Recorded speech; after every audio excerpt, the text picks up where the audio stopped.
Good morning, everyone. Thank you so much for joining. We're here today with Parham, and of course, now I'm starting to laugh already because we were just joking. I'm not the best with pronouncing names. Parham Doustdar, but I'll let him Yeah, you introduce did himself it really further. well. Yeah. Could you maybe possibly introduce yourself to us, please? Yeah, sure. So, hey everyone, my name's Parham. Caroline already said my last name really well, so I'm not gonna say that. So yeah, I'm currently the engineering manager of accessibility at Booking.com. Thank you so much. Thank you so much. Welcome. Thanks for making the time to chat today to us. I'm Yeah, Karen sure. Rademacher. I am responsible for the Benelux region at Templeton and Partners and head of diversity within Templeton and Partners. So I really have a strong passion for diversity, inclusion, and I've been speaking to Parham in the last couple of weeks, and we decided together to run this webinar. So we're really excited. Today we'll be discussing advocacy and allyship. So I would actually first like to start off, Parham, if that's okay with you. If you could tell us a little bit more about your career journey as a diverse tech professional. Yeah, yeah, sure. So, as some of the people here might know, I was born blind, so I taught myself programming when I was around 14, and I got hired as a web developer, a backend web developer when I was around like 2021. And then I moved as an expat to the Netherlands from Iran, where I was originally born. That's where my hard to pronounce last name comes from. And so I moved to the Netherlands as a backend engineer, and then I moved on to cloud engineering and deployments and DevOps and all of that stuff. And then in 2018, I started leading the team that I was a part of.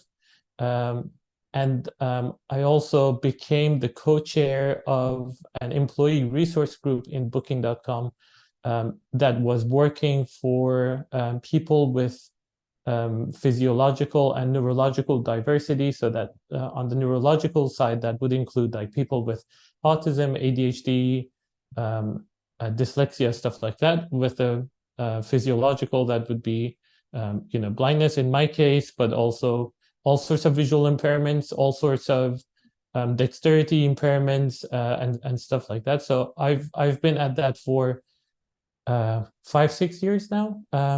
I started being less active in that ERG just because my workload increased a lot when in 2021 I started leading the accessibility team at Booking 3 years ago. So that's been kind of my side activities in an employee resource group, but also my main career being as an engineering manager now for about like 5, 6 years.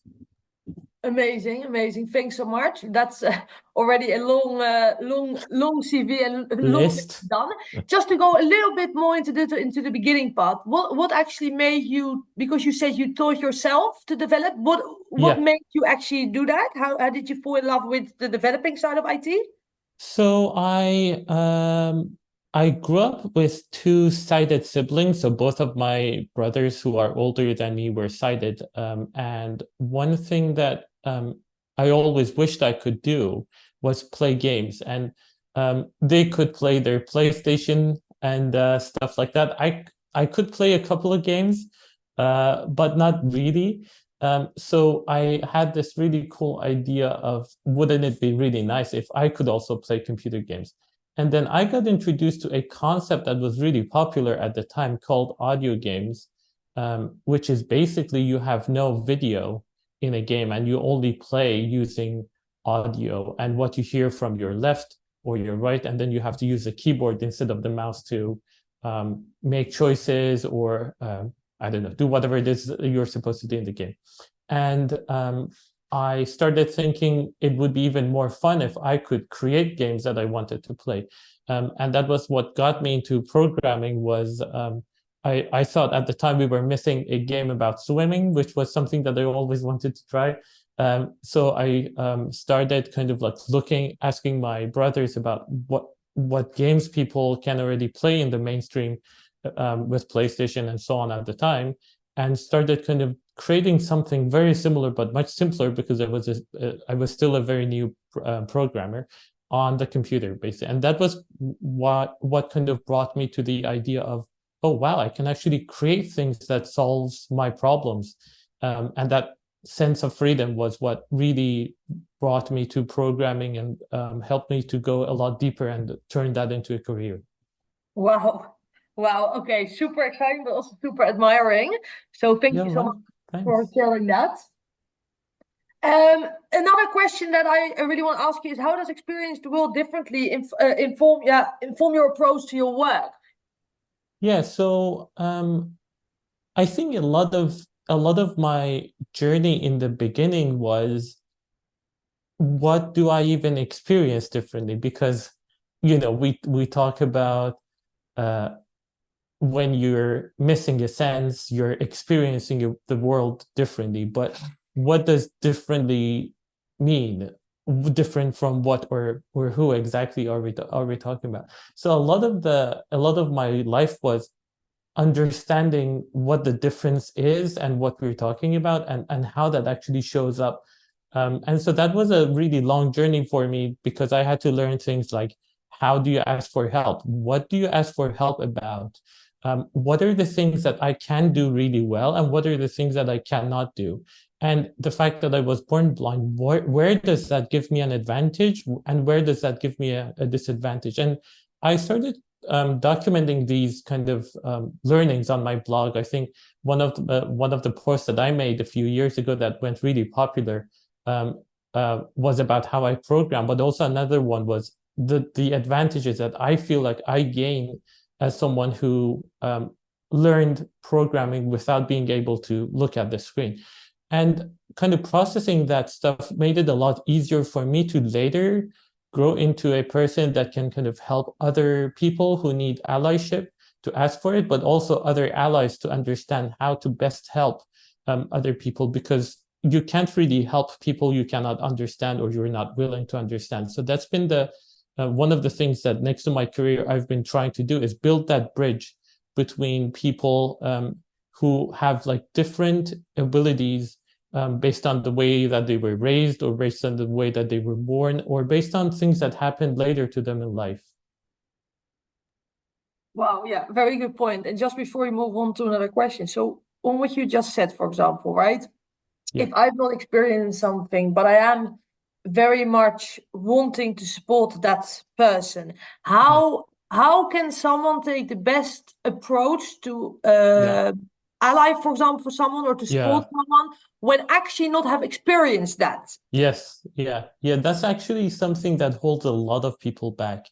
And I think that's a really good point, especially given the latest focus on political correctness, which, like, I think this is very noticeable for me, coming from a Middle Eastern culture where such a thing as political correctness doesn't exist. You just say it. And when I got here, I noticed that a lot of people found it really hard to approach me and ask questions, because they were thinking, what if I ask the wrong question? What if I say the wrong thing? What if this person already expects me to know these things? And then later on, when I got closer to some people, I noticed they were telling me, like, yeah, we saw you, and we started Googling, how do blind people program? And we started kind of reading your blog, and that's how we got to know you, even as a colleague.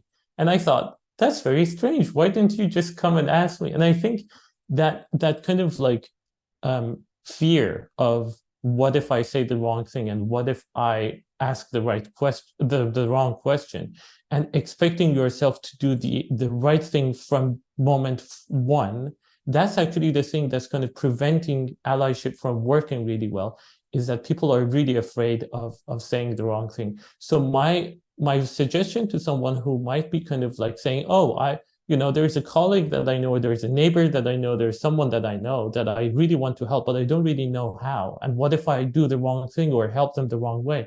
The best way to help someone is to actually start a conversation. And you usually start that conversation with a question. And that's why, some people say you shouldn't have to explain to people how your life is every single time. But I actually find that a great conversation starter, because like otherwise you don't know what I'm dealing with and I don't know what you're dealing with. So the only way to kind of like start this two-way exchange is, if you really want to help someone, approach them and ask them a question. And that's going to be your first step toward being a really great ally.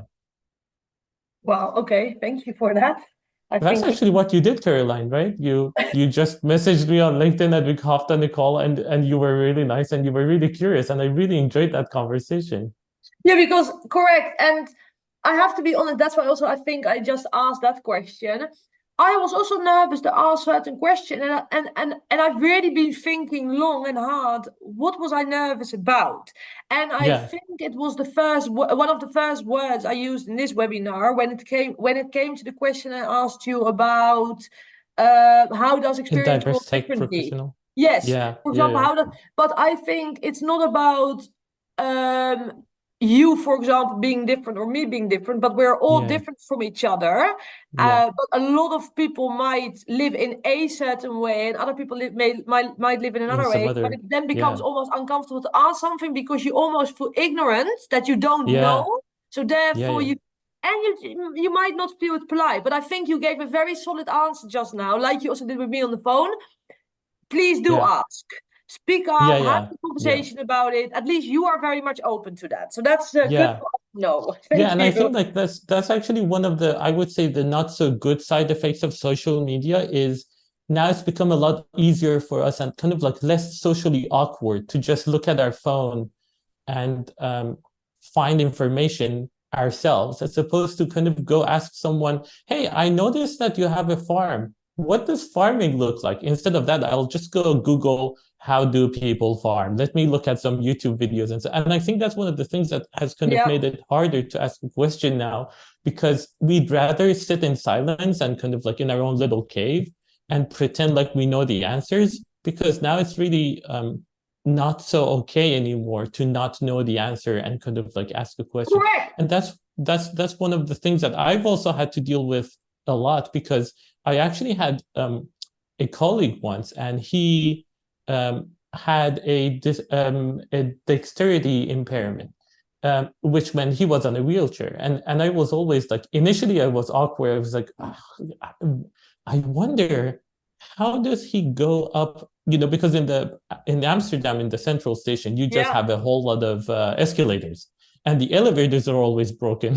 So I was like, yeah, what does he do when the elevators are broken? And I was like, I think a lot of people ask him questions like that. Should I go? And I was like, wait, isn't that what I preach? So I guess I'll just take my own advice. So like, I totally get how it's easy to say it, but harder to do it. But I think that's the only way to do it. And I think that I'm hoping that makes it easier for people to take that initial step. perfect. Yeah, at least you helped me with that because, yes, okay. It broadened my knowledge at least. So thank Yeah, you. Thanks so much likewise. Thanks. for being open about this.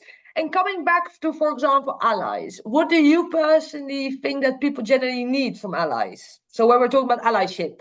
Yeah, yeah. I think partly, and this is very subjective based on my own experience at Booking, working with a whole bunch of people.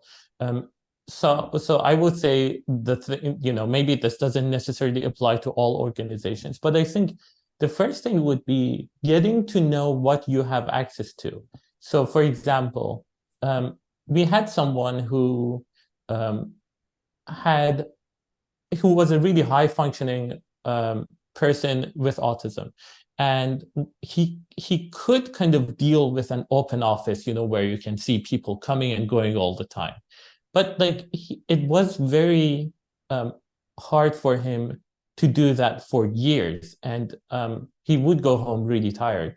So one thing that kind of having conversations with HR and with office support and stuff like that, one thing that everyone realized was, it's really easy to just get a cardboard box and cut it up so that it kind of like makes a little wall, and just put that on his desk, and that's going to kind of surround his screen so that he doesn't have to see the movement all the time, which is which is the thing that's kind of like making him very tired. Just making that little change helped him a lot. But someone had to go ask HR and office support to say, is it possible to have such a thing? Is it possible for someone to ask for something like that?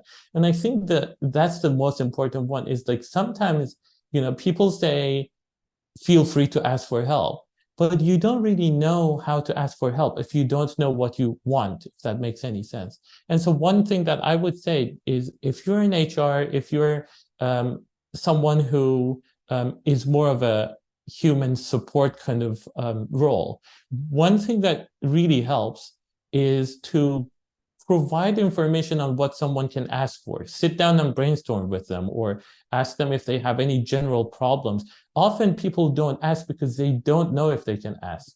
And that's been something that I've been dealing with a lot in my career as well, because initially, when I was hired, I was like, yay, someone wants to hire me, because I initially thought no one's going to hire me.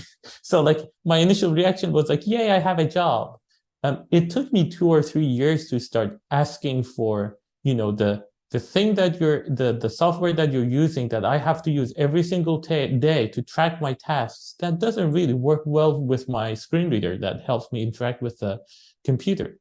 And that was really hard for me, because no one really told me it's okay. It's okay to ask. It's okay to at least bring up the fact that you need accommodations. And I think that was one of the things that really helped my colleagues and really helped me. So that was, I would say, the first thing is helping someone find out what their options are.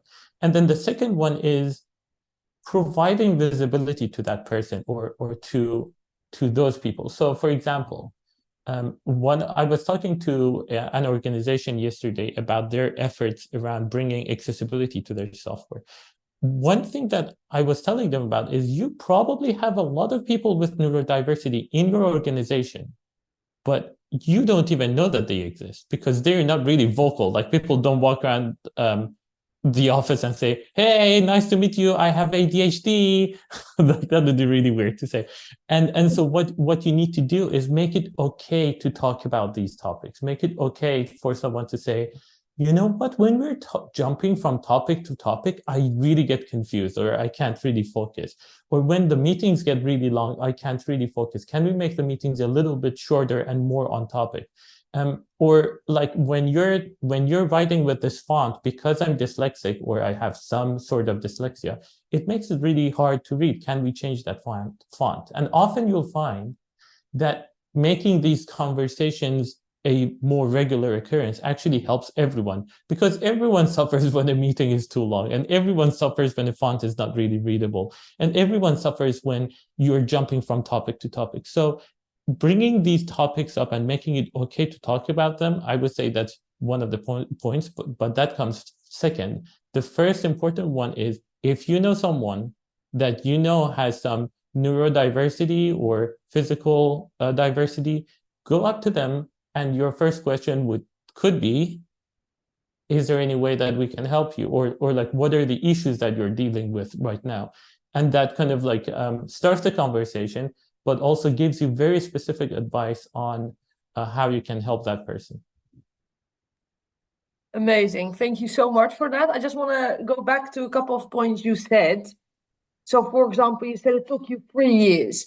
What changed for you within those 3 years that you did feel the courage is strong enough to actually then ask for something?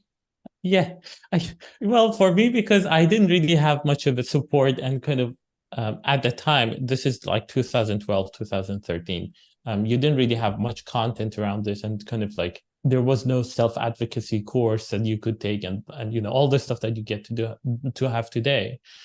For me, it was just, this is too much for me to handle. So I didn't really do it as gracefully as I would have liked, because like ideally, if you know that you can ask for help, you do it way before it becomes a big problem. Yeah. You do it like 1 year before. For me, it was like someone just constantly telling me every single day, why aren't you updating your tasks? Why aren't you updating your tasks? There was no choice. Yeah. Yeah. And so like I was like, dude, this is so hard. I just can't deal with this anymore. And then everyone was like, why didn't you tell me a long time? Like, why is this coming up now? And I was like, I just assumed you did me a favor by hiring me, and now I have to do the best with what I've got, which is basically what I learned from, the social environment that I was in. And it didn't help anyone. It didn't help my employer. It didn't help me. It took me years to kind of understand how asking for help and kind of like making your needs known actually makes your employer happier, because now they know the status of your tasks. Now you're more productive. Now you get to do more stuff. Now you get to contribute more, which means they get to use your knowledge. And these are things that I didn't get to recognize in the beginning. It was more like, oh, someone's doing me a favor by giving me a job, basically, which is a very disempowering thought, both for an individual and their employer. Yeah, no, I agree. Clear. Okay, wow. You've given a lot of information on that. Tough, right? But I do want to just say on the last point on that topic, I think, so you've given very clear advice on what we personally can do to help ourselves, for example, in that situation. So, for example, speak up and ask. But it also, in my opinion, depends on the client. Not client, but I mean the company you're working for at that moment. Employer, sorry, that's the word I was looking for. The employer, to actually, like you just said, HR needs to then come with those questions. But I also think it depends on the team leader, so the manager. It goes on every level, because we need to make sure as managers to showcase that there is room for those questions to be asked, because it can't all just lie on the employees. Yeah, totally. I think that's one of the things that I notice happens in big organizations, is because there's so many people, it's a lot easier for responsibility dilution to happen. And so responsibility dilution is this idea that you don't really take action because you think someone else will, and it's not your responsibility. And I think that's a really great point that you've raised, is if you're able to gather more information, if you're able to provide more information, you are a really big piece of the puzzle for anyone in your organization. It doesn't really matter if they have any visible or invisible disabilities, if they don't have any disabilities, because like everyone has some sort of disability. So like it doesn't really matter where you are in an organization. I think managers, just because of the fact that they're managers, they get a lot of advice on how to do this. But the best support that sometimes I've got is actually from peers. So I was a software engineer. There was someone else who was a software engineer. I was actually talking about this a couple of days ago. All the software that we were creating was accessible just because my teammates knew that someone with a visual impairment actually uses these tools. So all of my colleagues, whenever they created something, they were like, hey, how can I create it so that it's accessible to you? And it's interesting because Booking.com's accessibility on the outside, so like on the website and on the apps, wasn't perfect, but all the tools internally that people were creating, it was really good just because I existed, if that makes sense. And I think that's the kind of thing that's the kind of culture that you need, is for everyone to take an active role in helping each other, as opposed to hey, I'm going to just sit here and do my job and wait for the manager to come in. Or as a manager, it's not really in my role, I'm going to wait for HR to appear, or something like that. As long as you're taking an active role in your colleagues' lives, I think that's just what part of being a good colleague. Not even around allyship or like people with any sort of disabilities. Correct. No, I completely agree. But I still believe it's like we just discussed. It's a very much a two-way street. People need to also have the feeling they can speak up, that the room is safe to sort of speak up, that they're not going to be judged. And unfortunately, that is still happening. And what would you advise people, for example, in a team, regardless of their regardless of the disability, diversity, whatever it is, regardless of a human being, let me say it like that, but is facing these kind of situations. So, for example, is needing something, did speak up about it, but actually nothing is happening. Because I think we all know that feeling when you're screaming at the top of your lungs, you need help. Yeah. And you keep hearing, if you need help, let me know. But nothing is actually happening. How would you advise people to delegate a situation like that?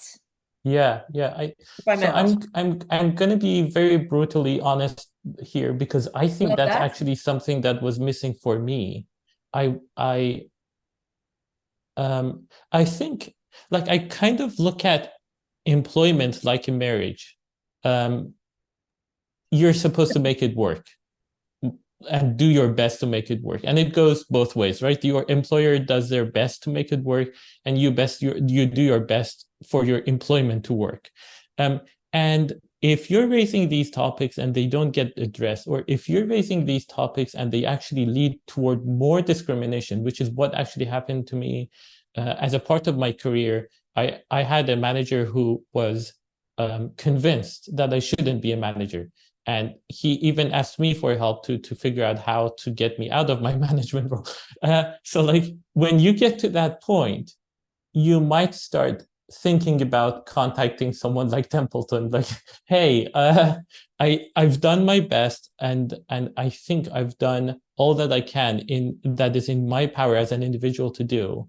Maybe this is not the right place for me to be in. And I think it's kind of like up to every individual to figure out where their line is on I've done my best, like where your line is on you've done everything that's in your power. But it's totally, like, you're totally right. It's, we talk about individual responsibility and stuff like that. And I think as a part of doing that, sometimes we put too much burden on the person. And I think that's kind of like part of something that you need to learn, is how you protect yourself and your mental health from getting too much, and then how do you actually make the decision to, what, I need to move on from here. And then you just contact people at Templeton. They help with recruitment, so I think you'll get lots of opportunities there. Love that little switch. Appreciate that. No, but I do agree, but I think you're right. So yes, absolutely. Contact anyone at Templeton. We can help you with that. But besides that, because of course, before you hit that step, it's a roller coaster in your own head.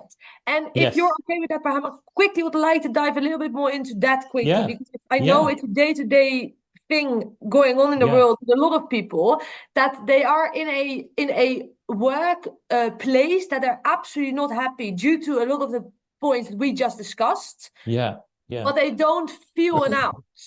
What are other things they can do, if you have any examples? If not, we'll go to another question. But what are things they could potentially do in order to get better, at least feel better? So I ran into that a lot of different times in my career. And the best thing that I found works is getting someone external to your situation, getting someone externally to take a look at the situation with you. Because one of the things that, like, we all have our own mental habits, right? For me, it's like, oh, probably I haven't done enough. Let me try this other thing. Let me try that other thing. And then if you leave me in a situation, I'm going to just like sit there and try everything without really taking the time to understand, hey, maybe this thing isn't working. Maybe you need to get in touch with Caroline. And someone external, and I've had this a lot from, sometimes you get this from friends, sometimes you get this from coaches. Most of the time I've got this from coaches where they're like, as you're telling me about this, I get to really hear that you're in over your head. You've raised the fact that you're in over your head and it's not working. What are you going to do about that? And I think that's really confronting for me to hear, because I'm like, ouch. I personally see that as a personal failure if someone says, you've done your best and it's not going to work. And it takes me a lot of time to kind of like learn to let go and say, yeah, really, I've really tried. And I think it really, for me at least, and I'm sure with a lot of people, someone external needs to help me see that. And I think that's why I got into life coaching 3 years ago, 4 years ago now, because we're in 2024, because the first time I realized that I needed help, it was a coach that helped me. And then since then, I always have my own coaches, like career coaches all the time, because that's the best way to understand for the first time that you're making the best of what you have. And that's like, there's nothing more you can do. Or maybe that person helps you realize, oh, wow, this never really occurred to me. Let me try that out as well. But getting that external approval of, you've really tried everything. I think for me, at least, that's always been a big piece of the puzzle, because that gives me the permission to be like, okay, if Caroline, who's my coach, if she says you've really done your best and stop, that gives me the permission to go, okay, I guess it's not a personal failure anymore. Someone else approved it. Okay, I can just move on. And I think that's my biggest suggestion. If you have any sort of disability, or even if you're just in an organization and you've tried everything and it's not working, get a coach and get them to look around with you and help you step out of the situation that you're in. And that's going to kind of like either create new options for you or help you figure out, okay, I really need to get in touch with Caroline at Templeton. But regardless of what you do, I think and this is one of the things that's always been one of my weak points, and one of the reasons that I always talk to many different people about the issues that I'm facing. When you're inside an issue, at some point in your day-to-day life, and I think, Caroline, that's the thing that you're referring to as well, in your day-to-day problems, you kind of like get entrenched into your life. And that's just how my life is. I have to wake up at 7:30 and kind of like go to work, and then someone makes an inappropriate comment about me every time at 9:30, and then I go have coffee with someone I don't like, and blah blah. And then like all of these add up and then become normal. And then at some point, unless someone externally comes and tells you, have you realized how much stuff you're putting up with every single day? You will never notice. And I think that's why we need people externally to come help us with stuff like that. No, I completely agree. And I want to thank you for being so open about this, because I also think it takes a lot of courage to actually see that, hey, asking for help or speaking to someone externally really does help. I completely agree with your path in that, because that's why I also asked that question. A lot of people hang around in it, maybe I will just call it quickly now a toxic environment, because that can be applied in a lot of different kind of situations. But they stay because it becomes the new norm. And when we go back to, for example, people with a disability, and I am proud and happy that the world is becoming more inclusive.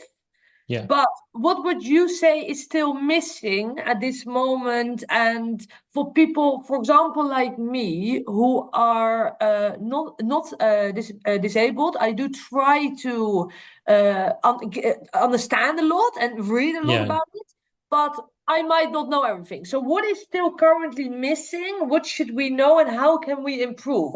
Is that a too open question, or is that something I can ask you? Yeah, no, that makes total sense. I think so the answer to this question really depends on where you are in an organization. So if you're someone at a like leadership role, it's more about how do people at an organizational level, how do they contribute? How can you make it easier for them to contribute? I think Melinda Gates was talking about this in her book. I forgot the name, but it was a really, I'm really surprised that someone mentioned it so clearly, because I've been talking about this for a long time, but I hadn't really heard anyone else talk about it, which is, if you're an employee, one of the best things that you want to be able to do is to be able to contribute. And if someone says, oh yeah, I think Parham wouldn't be able to do that because he can't see, or oh yeah, I think this other person cannot come to this new building because they are on a wheelchair, or oh wow, I think this is too social, and this other person has autism, so better not put them in that kind of like situation. I think when you're making assumptions like this, you're preventing people from being able to contribute. Yeah. And that's why being curious, as opposed to being all knowing and having to have all the right answers and stuff like that, that's actually one of the best things that you can do to kind of create that opportunity for people to contribute. And the other thing is, sometimes this whole social awkwardness becomes a little bit too much for people to handle. And then what they do as a result is they just pretend it's not there. Like, I was a part of this team. And like, no offense to people that I've worked with before, I'm giving personal examples as opposed to like being very like high level and theoretical and stuff, because I hate people who are like, yeah, just be active all the time. Yeah, whatever. But like, I was a part of the team, and they were planning a team activity, and I was really new to the team, so I had no clue what was going on. And then they were like, so we decided to go on a karting exercise, which means we sit in a car and just drive around. And it was like, and what do I do in that activity? And they were like, oh, that's actually a good point. Well, I mean, maybe you can just be there and kind of like enjoy the atmosphere. And basically, I just had to make up a reason and not to go. And someone won a trophy and they gave it to me just because, to make me feel included. But this all would have been avoided if someone said, hey, I'm planning a team activity. Let me say this very straight. I'm totally clueless about what activities you can do or cannot, or like to do even. So like, these are our options. Which ones work better for you? Or do you have a better option that you can kind of like, and all of that, that kind of event really made me feel a lot more socially isolated than if we had that conversation and I had said, you know what, I'm actually going to show up at that kind of like karting and just sit there and do nothing, just because now it's me making that choice as opposed to someone else making that choice. Absolutely. I think you just made an amazing point with that. I think it's about what I personally still note when speaking to people is employers need to not forget that saying they're inclusive doesn't mean they're inclusive. They need to think inclusive. You need to start thinking inclusive. And that's exactly like you just said, Parham. Yes. It's asking questions. It's not saying we assume he can't participate because he can't see. It's saying, hey, I'm sorry, I'm a bit clueless. I don't know what you can do. Can you please tell me what you can participate with? Yeah. And before you know it, it will become a normal thing. So no, I think you raised a really, really good point.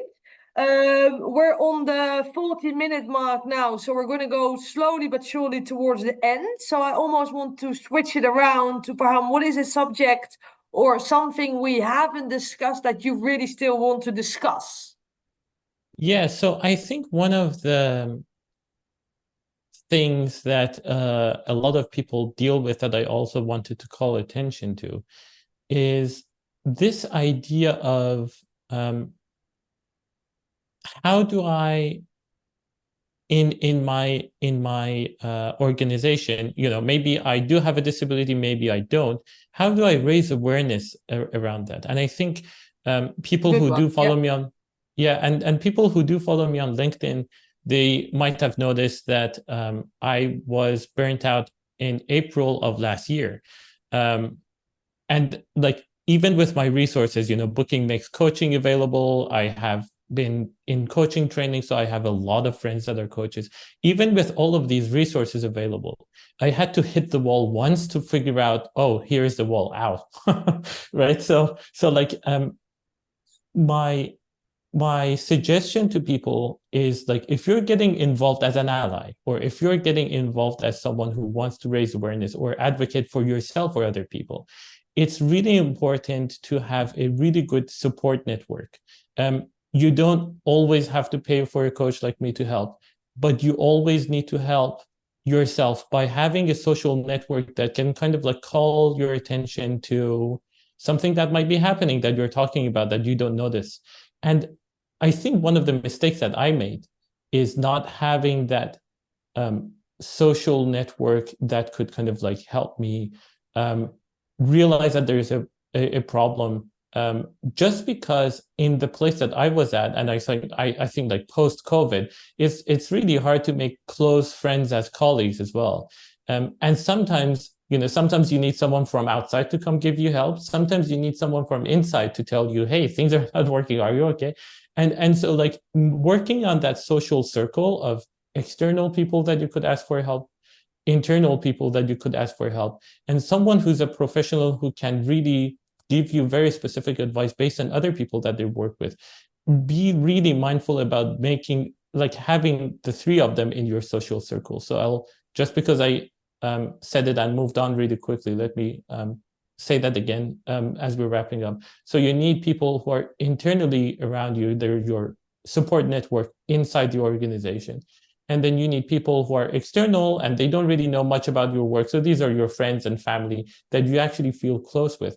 And then the third category is someone who's a professional who's been trained to deal with situations like the ones that you're having. And maybe your organization has funding for it. Maybe they work with people. You can reach out to me if that's the thing that you want to do. But whatever it is, have these three categories, and otherwise you're going to hit the wall like I did about a year ago. And that's it. It takes a long time to recover from something like that. I'm really surprised by all the physiological and mental, I guess, repercussions of having burnout. We just say burnout and we just move away from it, but it is very complex. So if you don't want to experience it, be very careful of the mental toll that it takes when you advocate for yourself or others. Wow.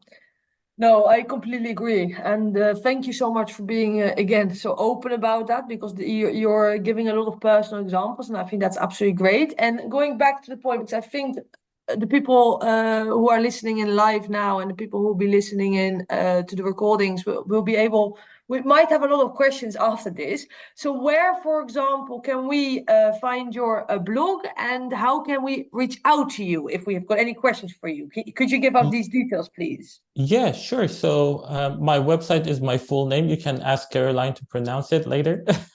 So it's parhamdoustdar.com is my website. You can also reach out to me on LinkedIn. I'm very active on LinkedIn in interacting with people and kind of like making those connections. And there you also get to have a more kind of like conversation, but you can also reach out to me through the website and the contact form. And I always love it when people reach out to me because I get to learn so much. That's actually how I and Caroline met. So if that's something that you want to do, never pause or worry about the response that you're going to get. I'm totally open to having conversations. Absolutely. Thank you so much.